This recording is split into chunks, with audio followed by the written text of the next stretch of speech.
All right, welcome back, class.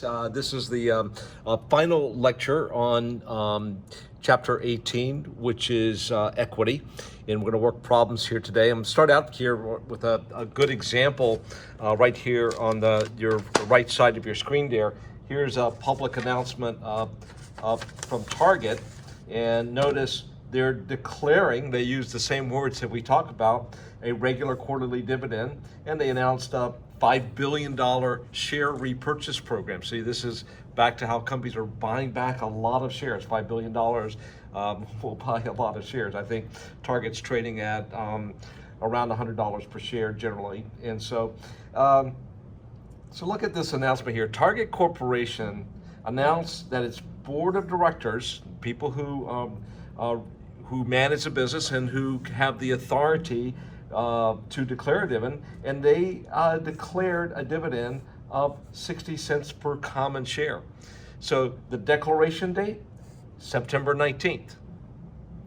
At this point, Target has a liability to pay that dividend of 66 cents per share to all of the outstanding shares. Remember what outstanding means? That is issued in a common stock account minus Treasury stock, shares in the Treasury stock. So the outstanding shares, they have a liability on this day, and they're going to debit retained earnings and credit a dividend payable account as of September 19th. And this dividend is payable on December 10th. So from September, that's a long time, September 19th, even though they declared a dividend, they have a dividend payable, they won't pay it for almost 3 months until the payment date, December 19th. And shareholders of record at the close of business on November 20th. So here's the record date, November 20th. And so here we see all three dates, and this is a very common type of press release when a public corporation declares a dividend. As I said, at Lennox, we're waiting, the treasurer's waiting outside of the board of directors meeting, and as soon as they announce, he rushes and issues the press release declaring the dividend so that investors know the dividend is coming. So before we get into problems, I thought I would just go quickly this summary sheet. This is posted on Canvas. I try for every chapter to do kind of a one-page summary of the things that you need to know in that chapter. And so the journal entry for issuing shares, we're going to debit an asset or an expense account at the fair value, credit the common stock, par value per share, time the shares issued, and any additional amount to make our journal entry work, it's a plug, goes into additional paid-in capital. And I think the textbook calls it paid-in capital in excess of par, so that's also fine there too. And then when we repurchase shares and have a share buyback, as you know, as Target announced, when we repurchase them, whatever cash we paid, this is the easy entry, we credit cash and we just debit the Treasury stock account for the exact amount. Shares purchased times the price per share. The easy entry, don't miss that one. But then when we sell Treasury stock, we have to go out there and we're going to receive cash for selling it, and we credit Treasury stock at the original purchase price times the shares sold. So we have to keep track of all the shares we repurchase in the Treasury account, and we credit that Treasury account, we pull them out of Treasury at that original purchase price, and APIC is any difference for a credit. Now, note here, Treasury stock must, the APIC must have a credit balance if a transaction would result in a debit balance because of the Treasury stock transaction. Then we record a debit in the retained earnings account. So we have to track all the credits in additional paid-in capital. So if we go out and sell at less than what we originally paid, we may reduce all those credits and additional paid-in capital to zero, and then below that, we're going to debit retained earnings. And we'll see a problem like that here in a minute. And so when we declare cash dividends, the debit to retained earnings, credit the dividends payable, just dividends per share times the shares outstanding. Treasury stock does not receive a dividend. And so we only look at shares issued in the common stock account minus shares in the Treasury stock account. And then on the payment date, just like we saw for liabilities in Chapter 13, we credit a dividend payable. When we pay it, we don't owe those dividends anymore. We debit the dividend payable and credit cash no entry on the date of record. And then the final here, journal entries for stock dividends. If the stock is less than 25% of the shares outstanding, it's a stock dividend, not considered a stock split in that case. We debit retained earnings. We credit common stock for the new shares times the par value. Now we debit retained earnings for the new shares times the fair value per share, what they traded on, what they're trading on in the stock market that day or in the most recent time period. And we always credit the common stock again, par value times the new shares, and then the difference goes into additional paid in capital. And then finally, if we have a stock split, we consider any stock dividend greater than 25%. We consider that to be a stock split. And so we just debit APIC and credit common stock for the amount that is the new shares times the par value. We're trying to keep that common stock account correct. The common stock account will always have shares issued times the par value. And so this entry does that. If we reduce the par value by half, then there's no entry. And we covered that in the slides. And so with that, let's go look at some problems here. I'll start here with problem number, brief exercise 18-3. And by the way, this problem is posted on Canvas, as well as now you have a video recording of me. Hopefully I'll do it right here in class. So we'll look at 18-3 here. So I'm gonna just let you look at this 18-3, read it, you, pause the video, try to work it yourself, and then restart the video and you can see how I work it. And so hopefully that will help you to practice while you're watching this lecture. So I'm not gonna pause long enough for you to do it, but I'll pause long enough for you to let you stop the video.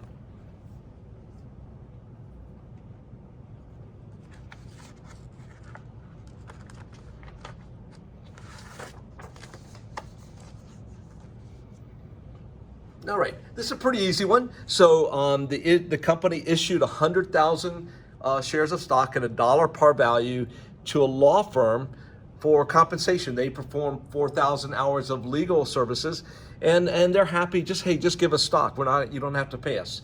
Now we don't know what the fair value of the shares are. We have to record this transaction. We have to debit the fair value of what we received. And if we knew what the share prices were, we might be able to use that. But here we do know that the lawyer's rate, Morgan Law Firm, is $240 per hour and received 4,000 hours. So that's pretty easy. So the fair value received equals 4,000 hours times $240 per hour, or $960,000.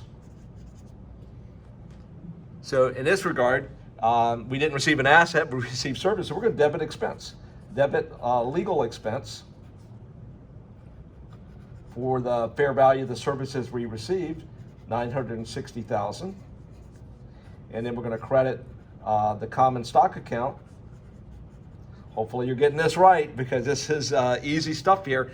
100,000 shares, $1 par value. The only thing that goes to the common stock account is shares times the par value. So we're going to credit the common stock account for 100,000, and then we have 960 minus 100, 860,000. That's going to go into paid-in capital in excess of par, or additional paid-in capital. A lot of firms, companies call it that way.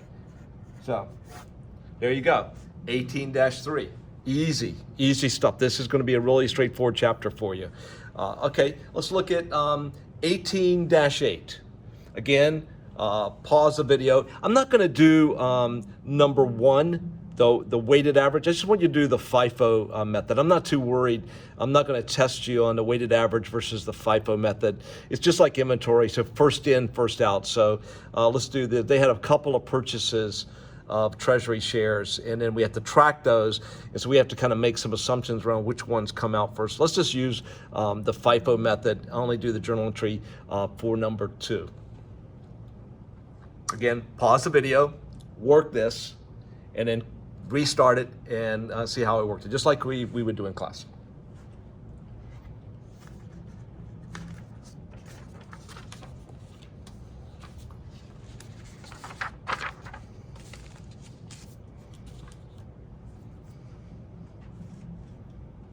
Okay, number one, the easy entry. I love it. So we're going to sell 2 million shares times $20 per share. So, we're going to reacquire. I'm sorry, we're not going to sell. We're going to acquire 2 million shares. So we're going to have to cut a check for $40 million. Credit cash for $40 million. Do we care about the par value? No. Do we care about what we originally issued those shares for? No, but obviously the exam's going to try to catch you on that. This is just super easy. Debit Treasury stock for the exact same amount. This entry is so easy, you will miss it. That's how easy it is. So you're going to think, shouldn't it be harder than that?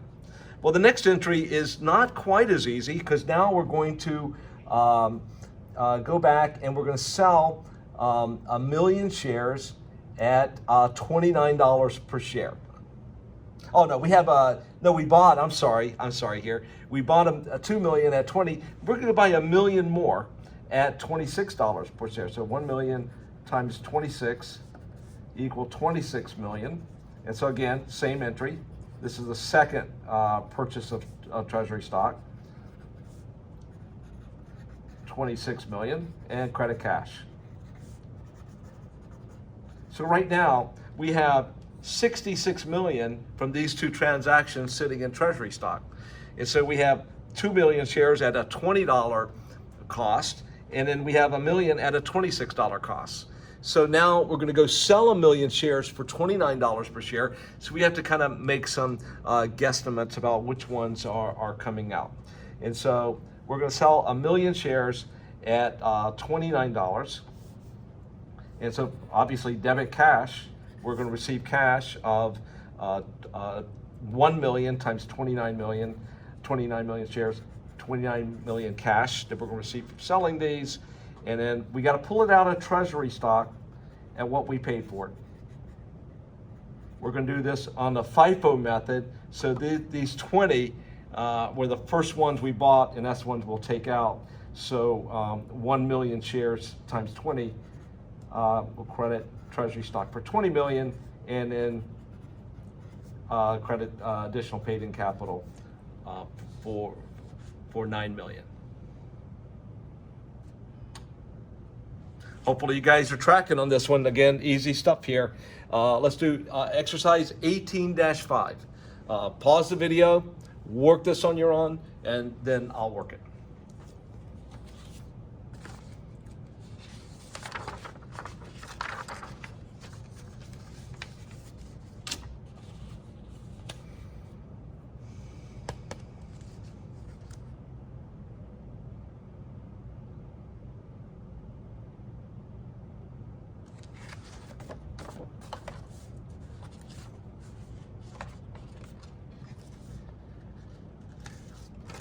All right, here goes. February 12th. We sold 2 million shares times $9 per share. So we're going to debit cash for 18 million. And we're going to credit common stock for 2 million shares times the par value of the shares, which is $1 par value for the problem. So that's going to be credit common stock for 2 million. And then the rest goes into paid-in capital, additional paid-in capital, or paid-in capital in excess of par, different names for that. And so we've got 16 million there. So pretty easy. February 13th. Now we've issued 40,000 shares to attorneys in exchange for legal services. Well, we knew that the stock was worth $9 on February 12th. We'll just have to assume here that it hasn't changed. They don't tell us what the legal services fair value was. So we'll have to just assume that we'll use the $9 per share. And so we've got $9 per share, the fair value of the shares, times 40,000 shares, or $360,000. So we received fair value, $360,000 of services. So debit legal expense for $360,000. Credit what? Common stock. How much? 40,000 shares were issued times the par value, $1, 40,000. And then credit APIC for the difference, additional paid in capital, 320,000. And then February 13th, again, we also sold $80,000 of its common shares and 4,000 preferred shares for $945. So we're going to assume, again, 80,000 times 9, 720,000 on the common shares, and then the remainder would be the preferred shares, and that would be 4,000 times X equal the difference, 945 minus 720, or 225,000 shares. 80,000 times 9, 720, and then we have 945. Okay, and that works. Okay, and then and so we're going to debit cash for 945,000. Credit common stock. Again, 80,000 times $1, 80,000. And by the way, preferred stock works just like common stock. We put number of shares times the par value. And so the number of common shares were 4,000 and their par value was 50. So 4,000 times 50, 200,000. And then we put all the rest in APIC. And we could put APIC common stock or APIC preferred stock. I'm not too worried about that right now. And the remainder is $665,000. Hopefully you guys are tracking that. Again, in the preferred stock account, that 200,000 represents 4,000 shares times the par value of $50 per share, which is given to us right here in the problem.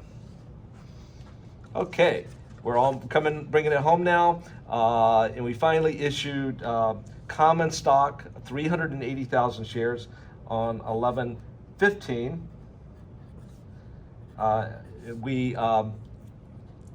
We received equipment, and the value of the equipment is given to us. So debit equipment at the fair value of the equipment, $3,688,000, and we're going to credit common stock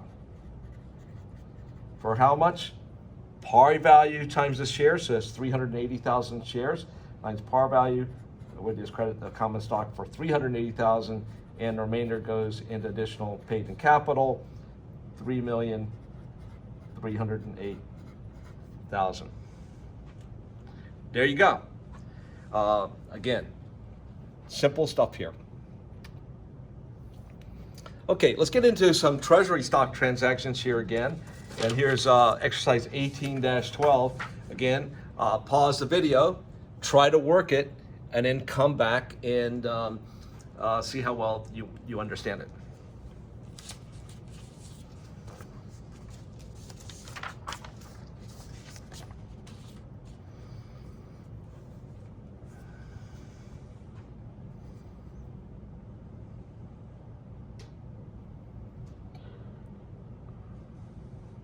Okay, on January 23rd, we reacquired 10 million shares at $20 per share.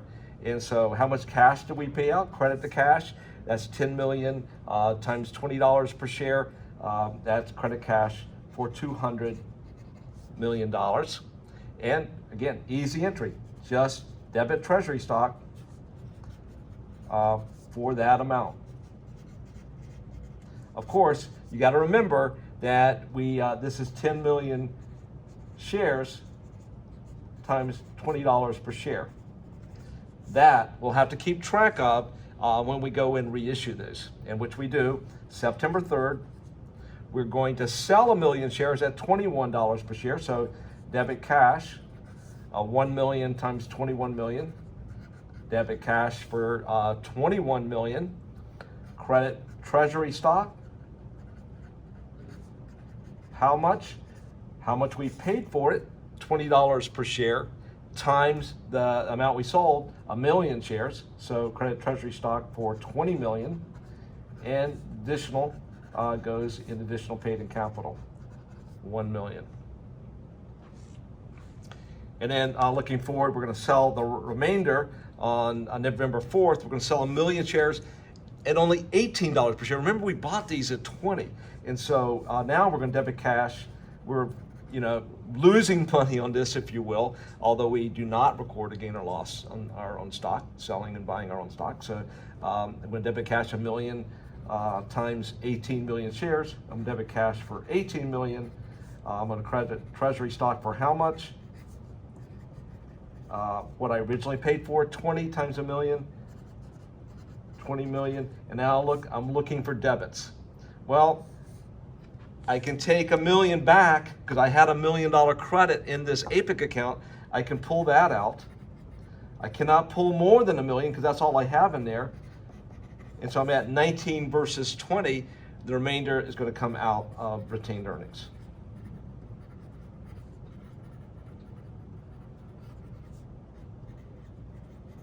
So again, got to track how much we paid for these. That's how much you bring them out. You got to track how much you put in APIC over time, because you can never let that amount go below zero. And any time you go below zero, you got to debit retained earnings instead of APIC. Next problem, 18-13. Pause your video, work it. I mean, you'll learn it by working it. Accounting takes practice.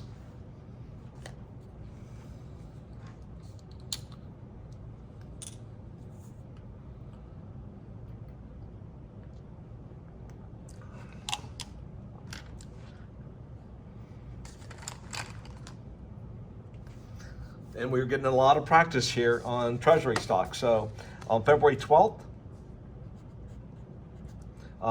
company reacquired 1 million shares at $13 million a share. And so again, the easy entry, debit treasury stock for the amount that we're going to pay. That's 1 million times 13 million, and credit cash for 13 million. June 9th, let's see what we're going to do here. Now we're going to reacquire 2 million more shares at $10 per share, so $20 million. Debit treasury stock for 20 million. Credit cash for 20 million. And we got to keep a record of how much we paid these. These were at $13 per share, 1 million shares times $13 per share. And these were 2 million times $10 per share. We have to track that because we have to pull them out of what we paid for them. And here we go. And again, we're only going to do the FIFO method here, not the weighted average. And so we're going to receive cash, 2 million times 15. And this is May 25th. Debit cash, we're selling the shares, we're going to receive cash, 2 million times 15. So we're going to receive debit cash for 30 million. Treasury stock, how much, and this was how many shares? 2 million shares. So this, we're going to do FIFO method, so 1 million at 13 and 1 million at 10. So 13 plus 10, 23 million. Again, FIFO method, these were the first in, so they come out. That 13 million comes out, and 10 of this 20 comes out. Credit treasury stock for 20 million. Difference just goes into APIC. 7 million.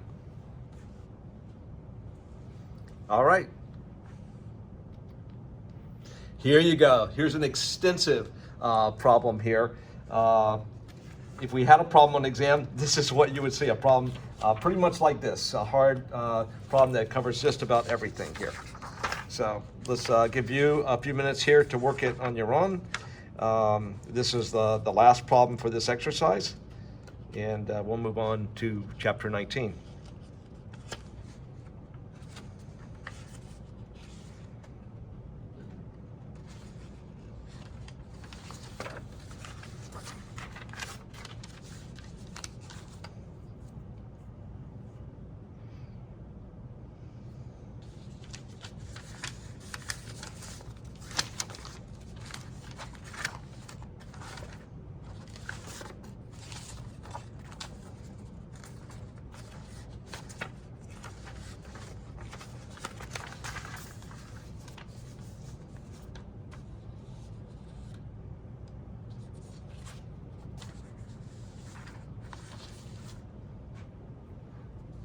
All right, let's start here. So March 3rd, we declared a property dividend. You're not going to see a property dividend in large companies. If ExxonMobil tried to give me some oil, I would not want it. I just want cash. But the smaller companies, you could see things like this, where there could be property dividends paid out. You maybe only have a few shareholders in a smaller company, and investors are maybe happy to get this investment. So this company owned, we'll see this in chapter 12, investments in Leaseco. They owned 240,000 shares with a book value of 700,000, and they're going to give these away, and the fair value on the day of the declaration, the fair value was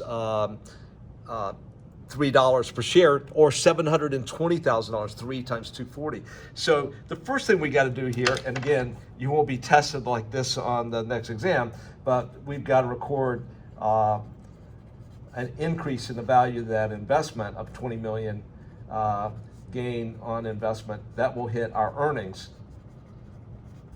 of 20 million. And this will just take the net book value from 700 up to 720, because it was 240,000 shares times fair value of $3, 720,000. So we got to do that first, and then on the declaration date, we're going to debit retained earnings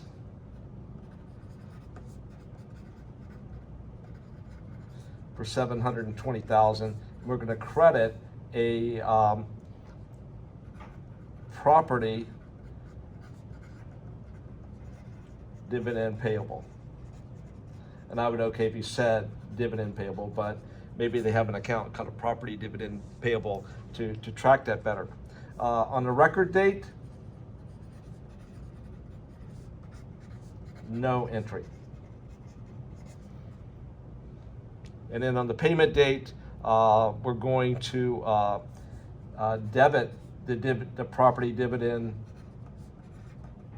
payable account for the amount that we had in there, 720. We no longer owe that, and we're just going to get rid of that investment.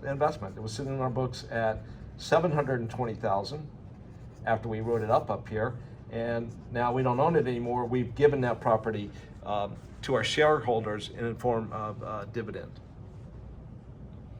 Okay, on May 3rd, we have a 5 for 4 stock dividend.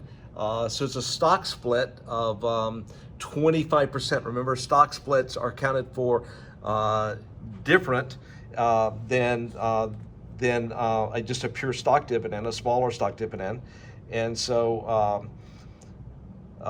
we're going to have, let's see, we had 364, let's just take a look at this here. We had 4,000 shares. It doesn't say it comes out of Treasury stock, so we're just going to take this and issue new shares. New shares that exist, and so we just say how many shares have we added here to this? We had 364,000 shares outstanding. Oh, 360, here you go. We had 364,000 shares issued. We can see that from the common stock account, minus 4,000 shares of Treasury stock. And so there's only 360,000 shareholders. That's where you got to track this. So if you see up here, there was 364,000 shares of common stock, But 364 minus 4,000. These 4,000 shares here, they do not receive dividends. Only the outstanding shares, 364 minus 4, so 360,000 shares are going to receive dividends. And how much dividend? It's going to be 360 times a 5 for 4, and that equals to 450,000 shares. So now there's going to be a new 90,000, 450 minus 360 equal 90. There's going to be a new 90,000 shares of common stock issued and outstanding. But so we're just going to debit retained earnings because this is a stock split. And we're going to credit common stock because all we're doing here is trying to get the common stock account right, because now we have 364 plus 90, we have 454,000 shares issued, and so that new 90,000, 90,000 here, 90,000 here, because we're issuing a new 90,000 shares, so 90,000 times a $1 par value, there you go. All right, and that was May 3rd, I believe, and now July 5th. We've got a lot going on in this company, a lot of equity transactions. And so now they're going to issue a 2% stock dividend. The market value was $11. So here, we don't treat it like a stock split. We do take into account the fair value of the stock. And so we say now we've got 450,000 shares outstanding times 2% equal 9,000 shares. I should say new shares, because everybody that has 4 shares is getting an additional share. So we're going to have 5 shares for every 4 shares of stock that are outstanding. 450 outstanding plus 9,000 new. Now we're going to debit retained earnings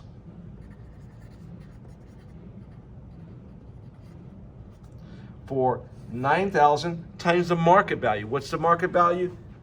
$11 per share. And so 99,000. And we're going to credit common stock. This should be easy. 9,000 new shares times the par value, 9,000. And then we're going to credit APIC for the rest. So notice the difference here in this entry and this entry. When we have a stock split and the par value stays the same, we just basically kind of correct the common stock account to get the right number of shares times the par value in there. We just debit the whole thing out of retained earnings. If it's less than 25%, we treat it like we added some extra value to our shareholders. And so we debit the 9,000 new shares times the fair value, 99,000. And I guess the logic here is we assume if it's less than 25%, we're adding value to our shareholders. That'd be the logic behind it. I think that logic doesn't hold up in your finance classes, but here you go. And then finally, here we got 2 more. We got some dividends, and so we declared a dividend on the preferred stock, 90,000 shares.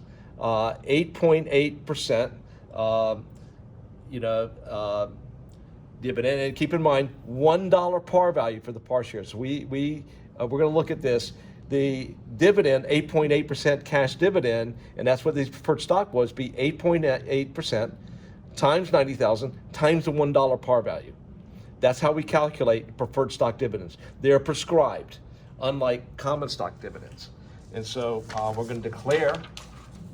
Declaration date is December 1st. So on 12/1, we're going to debit retained earnings for the amount of the dividends. And how much are the dividends? They're 90,000 shares times $1 par value times 8.8%.